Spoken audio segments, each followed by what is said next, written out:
This is Rodney Ham, Democrat in Ohio's infamous Warren County. And I do broadcasts and put them on YouTube, and I have amazing subjects, like the fact that my family, the Donaldsons, married President Andrew Jackson, served under the seventh presidency, and provided three first ladies. And as everyone knows, President Jackson and the Donaldson ladies were the first administrators of the presidency and the Oval Office representing Irish Americans. I also have a story about a letter that came to my Donaldson family from a soldier in World War II on May the 12th, 1944. He lost his life, but luckily for all of us, he mailed the letter out on May the 2nd, 1944, and it received Crab Orchard, Tennessee, and my grandparents, with my 1-year-old mother, were able to enjoy the words from him, probably not realizing that as they read them, he was dead. His story is an amazing one. I recently had his family contact me down in Crab Orchard and tell me what joy they found in the reading of his letter on my broadcast on YouTube.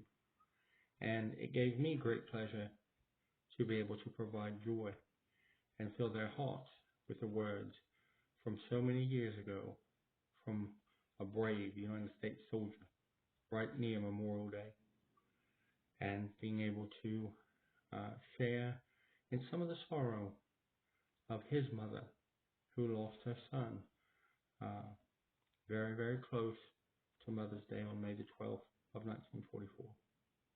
He was only 20 years old, born July 17th, 1924, and lived his life for that moment when he lost it, for all of us, so that we could stop aggression. Another story I have is about one of the great pioneer women in United States history, and any historian will tell you that it's the truth. Emily Donaldson served Andrew Jackson in the White House as a volunteer to fill the void left when Andrew Jackson's wife died in Hermitage, Tennessee, and she did a stellar job for a 20-year-old. And when she left, she was replaced by yet another Donaldson, Sarah Yorkie, and those three provided the stability and the strength for the seventh presidency, which was a controversial one, and I touch on all of that and more on my broadcast. One thing that I would like to talk about specifically is the way that I put together some of my videography. I put it in short stories, and I sort of mix it up to appeal to different demographics, to appeal to different sets of people. And one of my personal favorites was called into question, so I took it down. But I did sort of redo it, and I hope it's okay. But it's about crowdfunding. It's about the Lady of Liberty in New York and how she provides such hope to us on our harbors, and how Mr. Laboutier sent it to us, and how that New York City came together to get donations, to use the media, and to build an enormous foundation. And I have a story about that on there, and it's called Lady of Liberty. So if you get a chance, check it out. I think that it's a great way to raise money, and I think that we should institute it and use it as a tool to fight things in this country, like cancer, like ALS, like dementia, and some of the other disorders and diseases that are out there that we are struggling to find medicines for. And I also have a story on there about an amazing family, the Cerrone family, down in Miami, who had to go through an ALS uh, loss of their king, of their leader in Dan Cerrone. And I tried to celebrate his life by providing some insight as to how to achieve the goal of finding a cure. And I have a message on here where I broke it down. It's $2 billion. It sounds unattainable, but it's what I do. So I broke it down into increments that are attainable. Uh, they are somewhat aggressive, and they involve only sports teams, churches, and marketing campaigns like Anheuser-Busch, Miller, Coors, Procter& Gamble, and churches.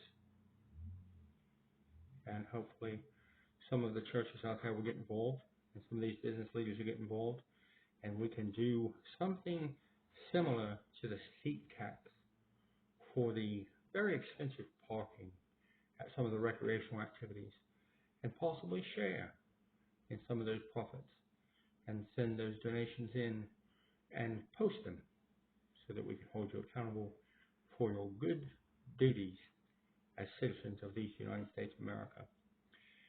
And I can't help but ask people to look into how much money is being made by these people. And all you have to do is sit down with a calculator and gather the facts and go through.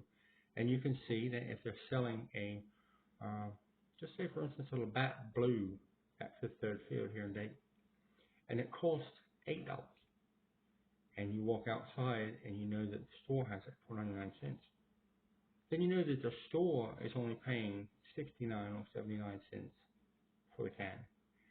And you can see the amount of profit that they're making on an $8.50 can that they only paid 79 cents for.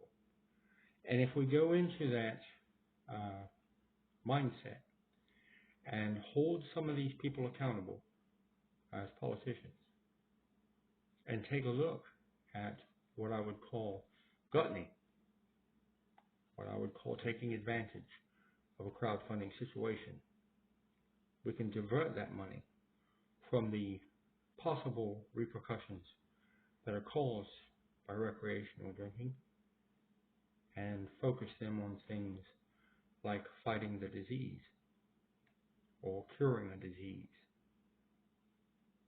and sort of hold light to that as politicians and suggest or initiate those monies to go to places and still not really affect the overall plethora of wealth by places like Procter & Gamble and the sports teams out there.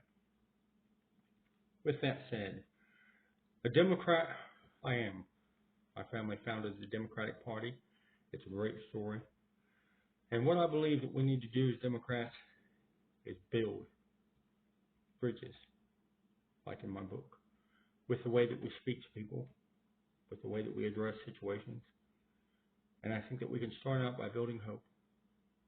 We can start out by making a plan, like the game plan that I have listed, where I wrote a book and I printed it off in a couple of different fashions. And I actually have about 3 more books. And we can go out here and put them on the registers at the gas stations where the oil companies enjoy these great products. And some of them have leadership here locally, so it could be initiated. And we could ask for $5 for these books, or even $3, or $100. And whatever they donate, we can run it through as a credit and make sure that it gets to the ALS.org or redcross.org locations. That way there's no scamming. We can teach by initiating our U.S. for Hope campaign at crowd gathering events and have church members or volunteers go there and make a small stand, almost like a lemonade stand, and hand out information packets to people about different situations in their own demographic, like homelessness or alcoholism if it's affecting you. We can reach people uh, by doing things like sharing my broadcast and sharing your thoughts on things like the White House takeover that threatened the very fabric of our flag and our democracy that I have addressed over and over again and will continue to throughout the campaign of the conservatives as they seem to folly when they pick their candidates as to what the American voter will tolerate and what we'll give up as far as our rights go. We need to build faith once again in our democracy. And once we do that, we need to come to the realization of a few things. And the first one is we have to do a better job accounting for money. We can't hand out $2,000 to every American every fiscal quarter when our country is going broke.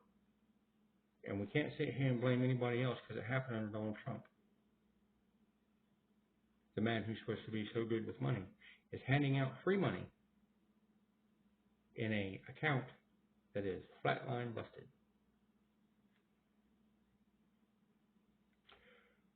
The United Nations is going to have to step in. I know it's mucky waters because of all the issues out there when it comes to things like local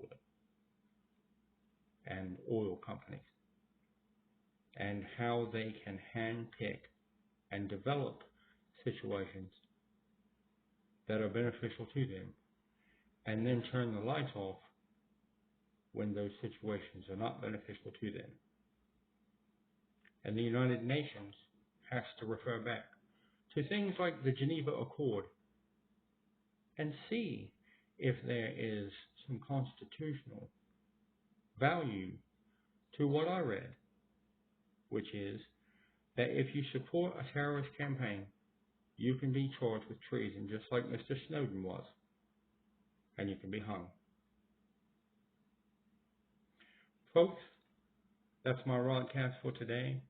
Make sure you like, share, and subscribe all you can to spread the word that we are forever bonded in our democracy. And it is all men that are created equal.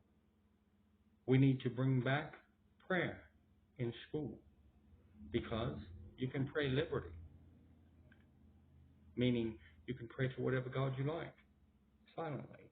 We do not care, as long as you have faith in something. And we need to bring back the Pledge of Allegiance so that all of us can understand how valuable we are as the United States of America.